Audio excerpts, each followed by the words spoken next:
I'm excited to be here in a room full of dreamers. What I do, I train speakers, and many of the speakers that I'm training, some of them here, they're looking at the old man. I'm 66, and they're trying to find out if the old man still has the juice. And so when I get through, I want you to let me know. But I tell them, a young broom sweep clean, but an old broom nowhere to go. And I know, and you know, people say, well, he looks young for 66, and I don't dye my hair. I don't dye my hair. How many of y'all saw me in the Dominican Republic? Raise your hands, please. Yeah, see, they know my secret. I don't dye my hair. But I do use mascara to cover my gray hair. I gotta keep this thing real. You understand what I'm talking about? And my kids said, Daddy, you look distinguished with your gray hair. I said, baby, let me tell you something. Look at it, 66, I'm not trying to look distinguished, I'm trying to look young. And I love to tell the story about one of the most embarrassing moments I had with this, because I have an allergic reaction to dye, and so I started using mascara to cover my gray. And I was speaking in the Georgia Dome to over 80,000 people. Did a speech called, It's Not Over Until I Win.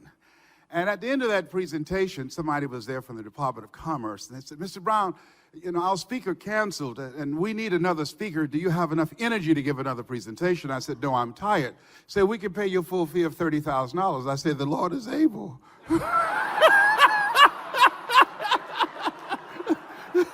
You know, people say money won't make you happy, but everybody want to find out for themselves.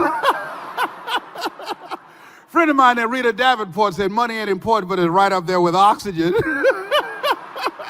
And let me tell you something, fellas, even if you're as homeless as I am, you got some money, women will find something cute on you.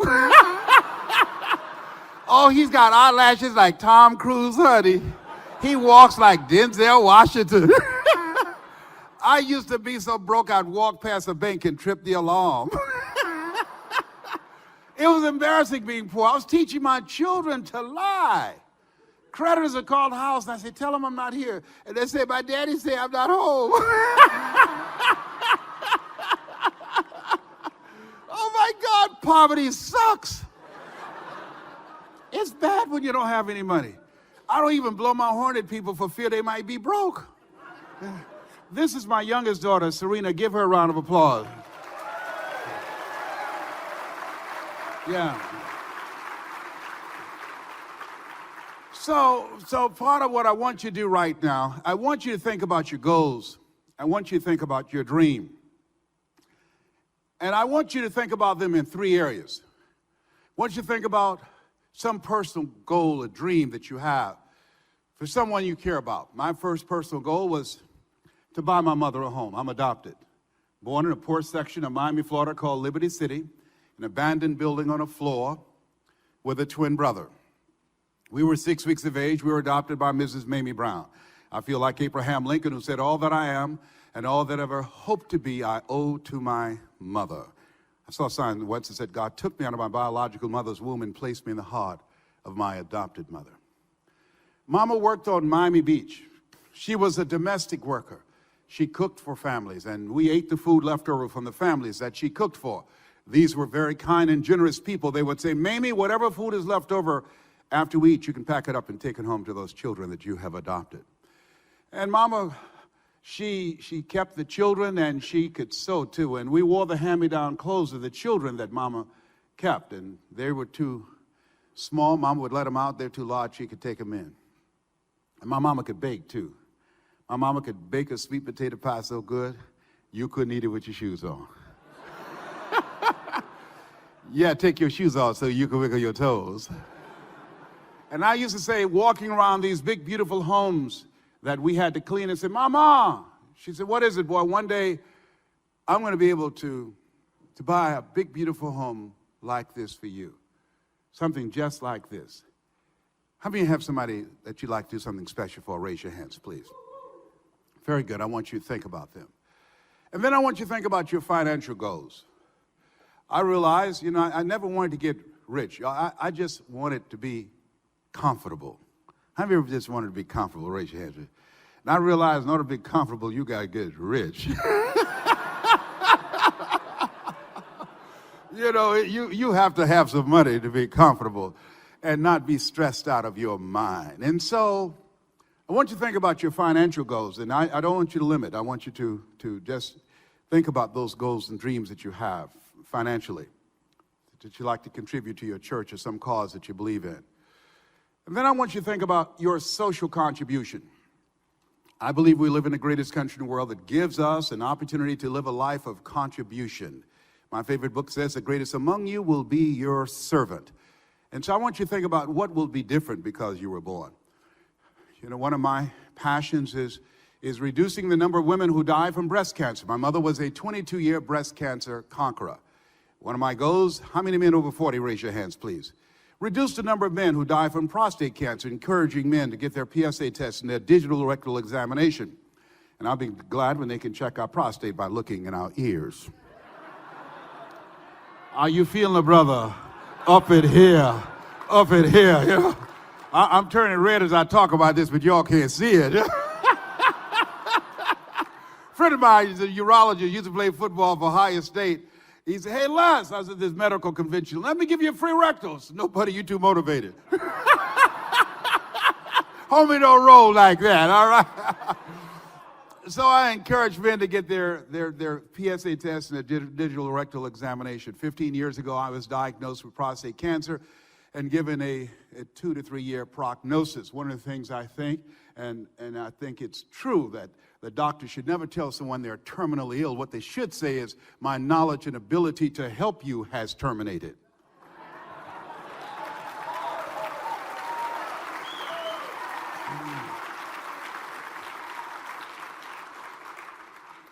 My goal is to reduce the number of children that's impacted by autism. Have a godson who has autism. And teaching parents the things they need to do, things to identify before the child brain fully develops between 0 and 3. Working in prisons. I'm going to Chino Prison in California, was in Rikers Island in New York. My goal is to reduce the recidivism rate in our prison.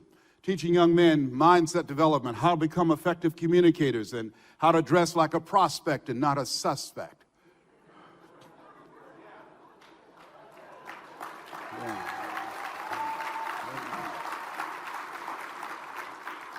I want you to think about what cause will you stand for that you represent. It might be for the environment. It might be for our youth. It might be for senior citizens. It might be for women. What cause do you believe in? I want you to think about that. And whatever these goals are, I want you to raise the bar right now. And I want to run through a process. I want you to think about these goals and dreams. I've found that most people fail in life not because they aim too high and miss. Most people do exactly what I have done. For many years, I could have been doing this much longer. But for 14 years, I didn't do it.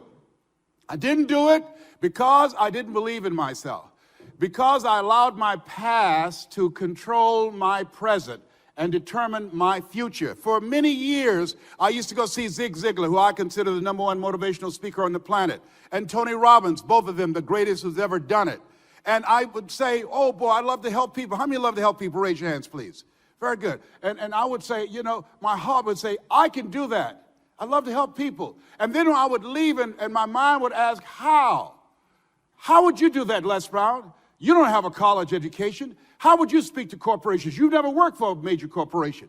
How would you do that? You don't have any experience in that area. I was allowing my past. I saw this movie by Tom Cruise called Magnolia, and there's a line in there. Didn't see the whole movie, came in the center, and the line was, we might be through with our past, but our past is not through with us. And I remember beginning to reflect on my past. I'll never forget, I was in this gentleman's class. I'll speak to him on the way to the airport, Mr. Washington. He's in his 80s. He's blind now. I came in his class, and I was in school, and he said, young man, go to board, work this problem out for me. And I said, I can't do that, sir. I said, why not? I said, I'm not one of your students. Look at me. Yes, sir. Go to the board, work the problem out anyhow. I can't, sir. And the students started laughing, saying, that's Leslie. That's not Wesley. He's DT. He said, what's DT? He's a dump twin. And I said, I am, sir.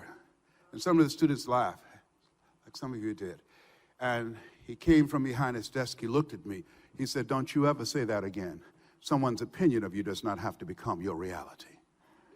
That was a turning point in my life.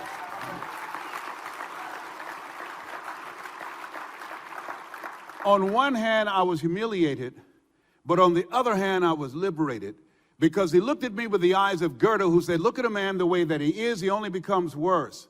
But look at him as if he were what he could be, then he becomes what he should be. And so that became a transformative relationship for me. And I want you to think about your goals and dreams, and I want to share with you some strategies on how you can make a minimum of 87% of those goals and dreams become reality. And for those of you that are real serious, we're going to be doing a variety of things and providing some tools for you to listen to that will be designed to begin to help you to deal with one of the major problems that kept most people, or rather keep most people from living their dreams. How many of you, as you look at your life, and you know you had to live over again, how many of you know you could have done more than what you've done thus far? Raise your hands, please. Very good. Now, let me share with you why that is. Because, and I want you to write this down, when your desires are different from your beliefs, you will always manifest what you believe.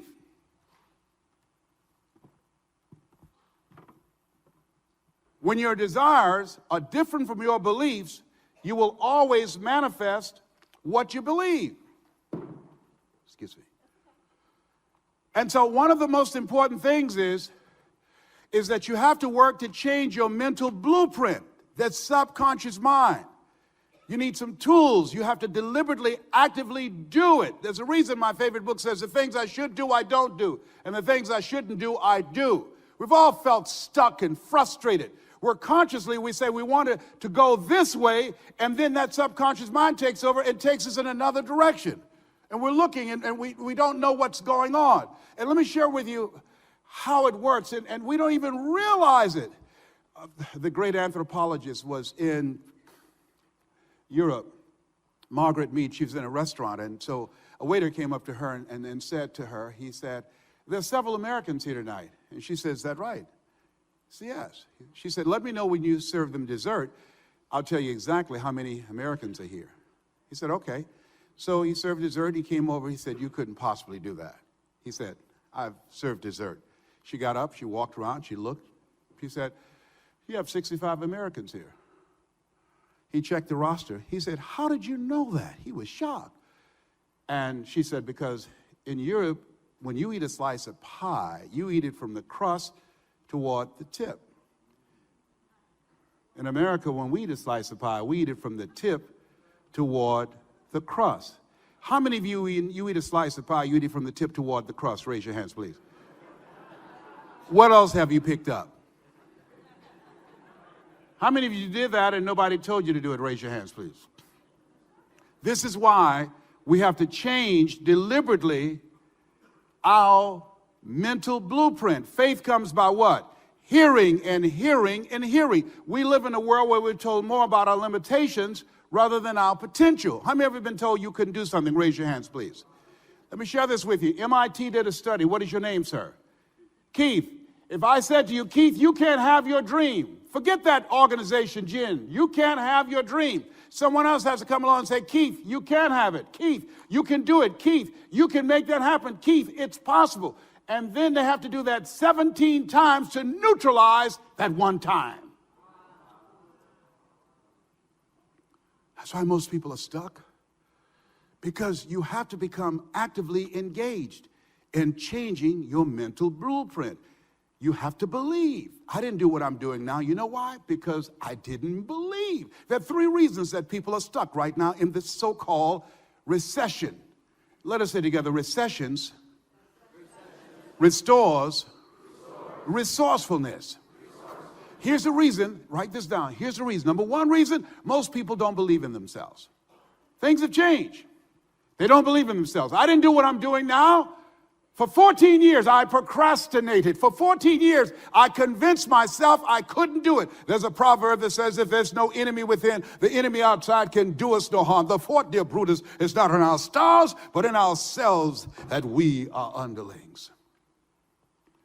I didn't believe in myself. Here's the second reason that most people are stuck and traumatized. You talk to them about how they can begin to live their dreams, and they'll look at you like you're crazy. Most people are not aware of how to earn money with their talents, their abilities, their skills, their experiences, and their education. And that's what the global information network is about, to allow you to learn, to develop the tools, the awareness, the strategies, the game plan, how to understand, how to maximize your potential, how to monetize your dreams. Here's the other thing. Not only that most people don't believe in themselves, most people don't know how to make money with their talents, abilities, and skills, but most people don't know how to gain access to the people that will pay them for what they know. How many know people like that? Raise your hands, please. How many know people that lost their jobs? Raise your hands, okay? Out there looking for jobs. In an economy where 53% of the MBAs can't find jobs. Let me tell you why you're here. How many of you have jobs? Raise your hands, please. Let me tell you why you are here. Because you're not mentally fit to work for somebody for the rest of your life.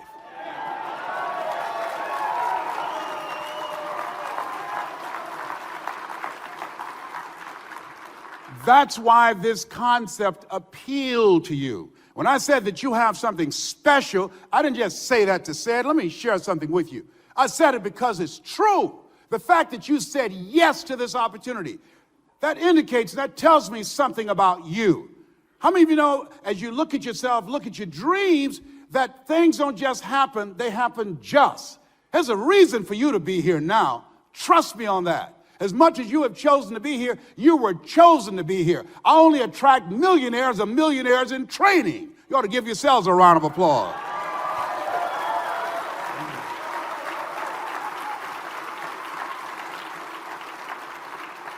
Now, let me share with you why you said yes, and there are many people, hundreds, who will say no. And don't become discouraged by that. The reason that the majority of people will tell you no is because the majority of people don't believe in themselves, because the majority of people live in a world just like you and I, where we're told more about our limitations rather than our potential.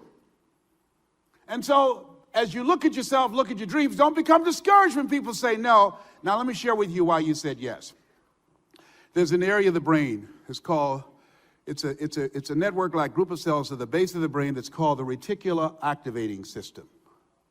The reticular activating system. It filters the things that come through. And only three things get through. Things that we value, things that threaten us, and things that surprise us.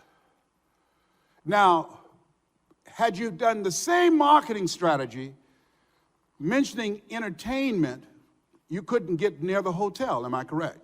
How many of you know people who you invited, had you had their favorite entertainer, they'd have said yes? Raise your hands. Because we have an entertainment-driven culture. The reason you said yes, because when you start hearing information about living your dream, controlling your life, creating a new life for yourself, living life on your terms, having more time for yourself and your family, leaving a legacy, being financially independent, you value that. Being your own person, being your own boss, you value that. That's why you saw this and you said yes. You're different. One great American said, I choose not to be a common man. It's my right to be uncommon if I can. I seek opportunity, not security. I do not wish to be a kept citizen, humbled and dull by having a state look after me. I want to take the calculated risk, to dream and to build, to fail and to succeed. I refuse to live from hand to mouth. I prefer the challenges of life to the guaranteed existence, the thrill of fulfillment to the still calm of utopia. I will never cower before the master, nor bend to any threat. It's my heritage to stand erect, proud and unafraid, to face the world boldly and say, this I have done. This is why you're here, because you've got big dreams. Give yourselves a round of applause. Give yourselves a round of applause.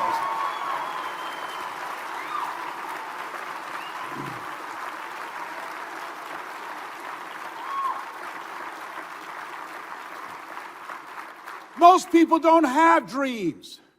Most people are just trying to survive. You don't want to survive. You want to thrive. You know that there's got to be more. You know that.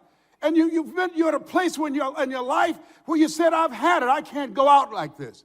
I've had it. I remember I was working on a job and they paid me just enough to keep me from quitting, and I worked just hard enough to keep from getting fired. How many of you can identify with that? All right. But no one was holding a gun to my head. I was a volunteer victim. Nobody made me do it, and I justified it. I've got to pay bills. I've got children. I've got a wife. I have a car note. I have a mortgage note. I justified. I was a volunteer victim. And then I couldn't do it anymore. How many ever get to a point where you say, I've had it? Raise your hands. Yes. I can't do this anymore. I'm going. Where are you going? Away from here. I'll tell you, I used to sit in the parking lot. They had to come out and say, let's come on in. I said, I can't come today, Let's unlock the door. Come on in. And let me share this with you. Let me tell you something. How many of you have been fired? Raise your hands, please. Been fired. Let me share something about life. God has such a sense of humor. Here I am on a job. I didn't like them. They didn't like me. And I came to work one day. I was a disc jockey in Columbus, Ohio. And I went to put my key in the door, and the key wouldn't fit. They had a note. I looked, the note said, "You're fired." They didn't have the courage to fire me to my face. Now, I'm going to share something with you. I've never told this publicly, and I'm not proud of this, but I lost it. I snapped. I said, wait a minute. I tried the key again. I said, I'm fired. I'm reading the note. I said, oh, no. Now, mind you, I'm telling everybody I don't like them. They don't like me. I don't like the job. I'm sick of them. They're sick of me. They fired me. Now I'm mad. I lost it. I drove my car on the other side of the building. There was a big window. I got on top of the hood. I knocked on the window. I said, Nick Bodie. He was the engineer. He said, yes. I said, do you know that I'm crazy? He looked up. He said, yes. I said, then open this door. He said, all right. He opened the door, and he ran back into his office, and a guy I trained named Mike Reeves. He's Pastor Reeves. I sent him to Jesus. Mike Reeves, every day. When he saw me coming, he left the studio. I went in the studio. I opened up the microphone. I said, this is Les Brown. Today is September the 22nd, 1978. This is my last day on the air. They fired me. They left a note for me on the door. They changed the lock. I'm going to be on the air till they come pull me out of the control room. So tell everybody you know. Then I start getting furniture, pushing it in front of the door. Yeah, They're going to just fire me. Yeah, no, you ain't going to do that to me. No, you just can't fire people like that. No. As hard as I work for y'all, I'm not, I ain't leaving here. No, y'all. Yes, indeed. So, ladies and gentlemen, there will be no music today. Yes, the man about town, Les Brown. This is my last day on the air. Now, let me see what I'm going to talk about. I talked for around 3 hours till they called the Upper Arlington police. They said, Mr. Brown? I said, yes, you're under arrest. I said, for what? For trespassing. I said, I want to leave here right now. They said, come on out. I said, sir, I can't. Why? This place is blockade with furniture. It's too much work to leave here. I've been fired. You told me that. So y'all come on in and I will leave. Ladies and gentlemen, I'm not resisting arrest. Tell everybody, I'm not resisting arrest. It's just the furniture in front of the door. I want to come out, but I'm fired, so I'm not working. No, I'm not doing that.